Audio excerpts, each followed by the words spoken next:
سلامونه دوستانو، په دې هیله چې ټول به راته روغ او جوړ سامون ینګانو لوبډلې څلورمه پرلپسې بریا خپله کړله. د شپږیزه کرکټ لیګ نهم پړاو سیالیو کې د امون ینګانو لوبډلې د زبید اکبري ښه توپونې او په ځلعک فاروقي د ښې توپ اچونې پر مټ باندې د سپین غر پړانګانو ته په 6 منډو په توپیر ستره ماته ورکړه. د شپږیزه کرکټ لیګ سیالیو کې د امون ینګانو لوبډلې د لوبې ټاس وګټئ چې پخپله د توپونې پرېکړه وکړله. په 11 اورونو کې د درو لوبغاړو په سوځېدو سره 166 منډې جوړې کړلې چې زبید اکبري ډېره زبردسته بهترینه لوبه ترسره کړله چې 82 منډې د خپلې لوبډلې لپاره جوړې کړلې. د سپین غر لوبډلې بیا په دغه لوبه کې ډېره خرابه ناکامه توپونه وکړله، ونه توانېدله چې په یاد هدف پسې د ځان ورسوي. د نو لوبغاړو په سوځېدو سره په 12 اورونو کې 112 منډې جوړې کړلې چې په 6 منډو په توپیر یې د امون ینګانو څخه ماته وخوړله. د سپین غر لوبډلې په شپږیزه کرکټ لیګ کې ډېرې خرابې لوبې ترسره کړې دي چې په دغه لیګ کې یې صرف یوه لوبه ګټلې ده، نورې ټولې لوبې بایللې دي. د امون ینګانو لوبډلې بیا په دغه لوبه کې ډېره زبردسته بهترینه توپ اچونه ترسره کړله. په خاصه توګه په ځلعک فاروقي ډېر ښه وځلېدی چې د سیالې لوبډلې پر وړاندې 5 ویکټې ترلاسه کړلې،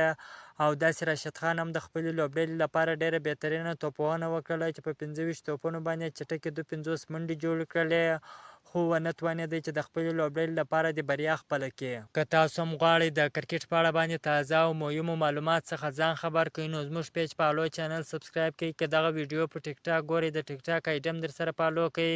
د نورو تازه معلوماتو لپاره زموږ سره اوسئ. تر بلې ویډیو پورې د الله په امان.